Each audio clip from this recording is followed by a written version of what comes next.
Thank everybody for bringing food. Y'all made our chapter fundraiser a very successful event. We have more than 50 people here, and that's more than what we planned for. So I am very excited that all of y'all came out and helped out. I do want to introduce our chapter board. I'm Brandon. I work at Channel 4. I'm a content producer. Rosalba is our secretary. Treasurer. We had a change of the board. So introduce yourself and we'll go around. My name is Rosalba Ruiz and I'm the treasurer since about 3 months ago. I was the secretary before. I'm a freelancer. I work with CNN en Español and Boxy.com. My name is Vanessa Alvarez and I'm the officer at large. I am new to the area. I'm from Miami, previously an assignment desk editor at WTVJ, and I'm now doing my master's and hoping to start working when I have time for myself. Hello, my name is Jacqueline Bailon and I cover environmental policy for Inside Washington. I've been here for 6 months now, so good to be back. Our Vice President, Azar, couldn't be with us. Her family, she has a family engagement. But between the 5 of us, we have organized, we've all worked together on this project, and several of our chapter members helped us. I do want to single out Susie Sanchez. She did our design and tickets. Susie. And I do want to bring up Ray Suarez, our gracious host. Yay!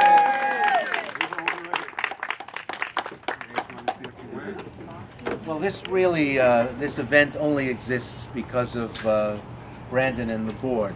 I never would have thought of this in 100 years. So when he called and proposed it, it sounded like a good idea. It sounded like something we could make some money off of.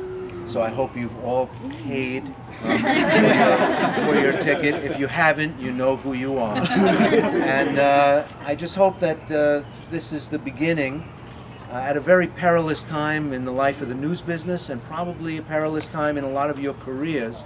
I hope that this is an opportunity for us to keep our eyes on each other, keep contact with each other, know who's looking, know who's doing well, know who needs some contacts and maybe a change of scene. It's very hard to raise your profile in a cratering business, which is what Latino journalists are trying to do in 2012. We're in a shrinking business. We're in a business that the public isn't sure is vital to their daily lives. And that is dangerous to all our careers and all our futures, but also it's dangerous for the country and it's dangerous for democracy. We're really important, and the work we do is important, and we have to not only think about this as careerists, and everybody should be a careerist, that's not a dirty word. Think hard about what you make and where you work and all that stuff.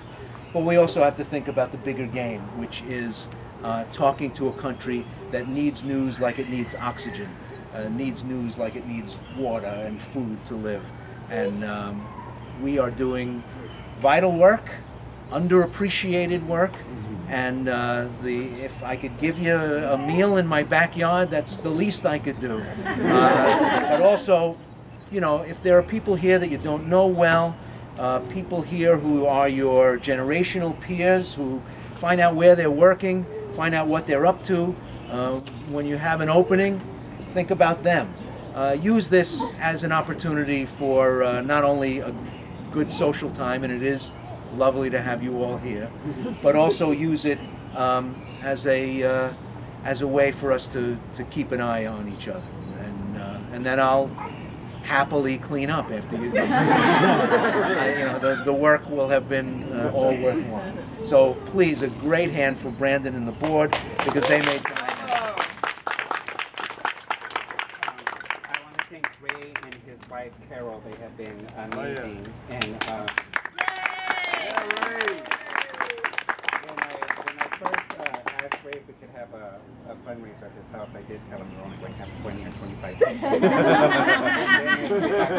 The number kept on going up, so thank you, Ray. I do want to mention we have Chris Ramirez, our region rep, Region 3. Yay!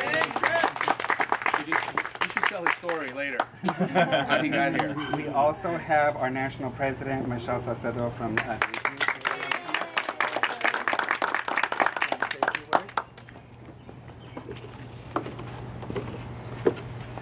Well, I want to thank Ray and Carol for hosting us this evening, and this is when we talk about NAHJ being what its members are. This is a perfect example of that. We have a terrific board in the local chapter who got the idea, approached another member, they made it all happen. Thank you very much, Ray and Carol. And we'd like to replicate this as much as we can. This event is a sign of NAHJ's growth. And yes, the industry is in difficulty, and there are a lot of people out there who are looking for jobs, and employment is not as permanent as it should be. But this is why NAHJ is so important. We are part of one of the largest minority in this country right now. We are growing incredibly fast. If NAHJ does not survive, and if we do not train the journalists to tell our own story in English and in Spanish, nobody is going to do that. Nobody is going to do that. This is why it is so vital for us, not only to survive, but in order to thrive. We're still going through transition.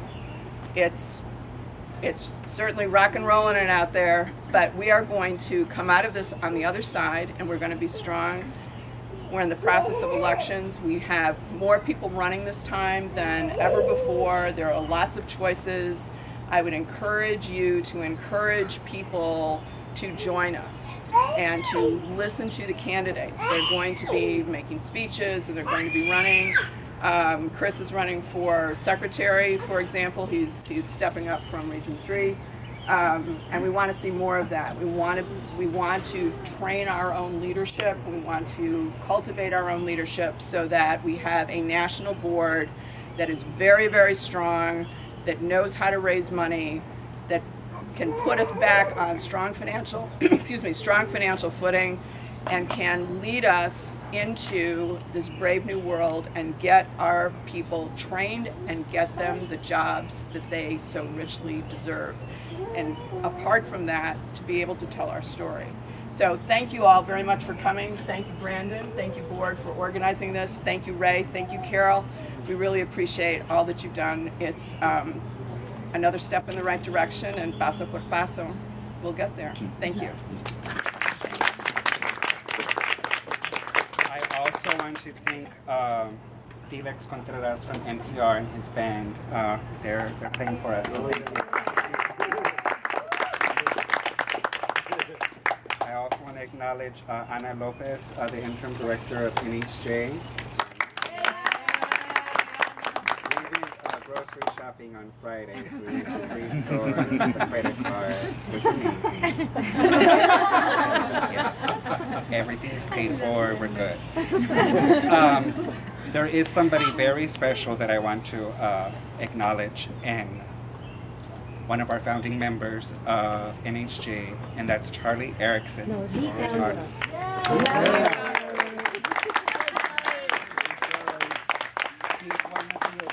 founded us.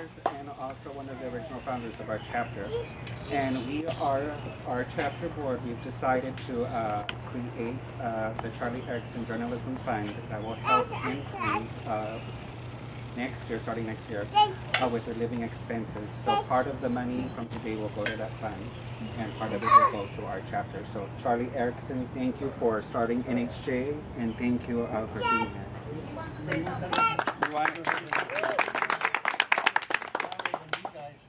We didn't hear anything you said. Would you mind repeating it? No, we have a question for the host here, and I hope some other Linkies have questions for him too. Ray, I'm considering a career in journalism, and I'd like to know whether you recommend I go into print, broadcast, or what do you call the other one? New media? Or radio. Not radio. No such thing as just going into print or going into broadcast or going into online anymore. Those distinctions don't exist. When I was getting started in the business, there were thick, strong walls between those workforces. And if you wanted to move from one medium to another, you had to take a lower job to make a parallel move and start your career in another medium. Those days are over like they never existed. So you have to be cross-trained. You have to know how to write for print. You have to know how to take pictures. You have to know how to crop them and size them and transmit them and post them. You have to know how to send audio files and cut video. You have to know it all. And if you think that your words are going to be so good, so elegantly crafted, so wonderfully made that you're just going to be able to make a living knowing how to do one thing, I got news for you. That world is over. Over, done, dead. I hope I haven't wrecked your evening. But you know, really, if you're young, and you know who you are, there's still time for you to People can learn nutrition. Well, yeah, but it's just tougher. It's just tougher.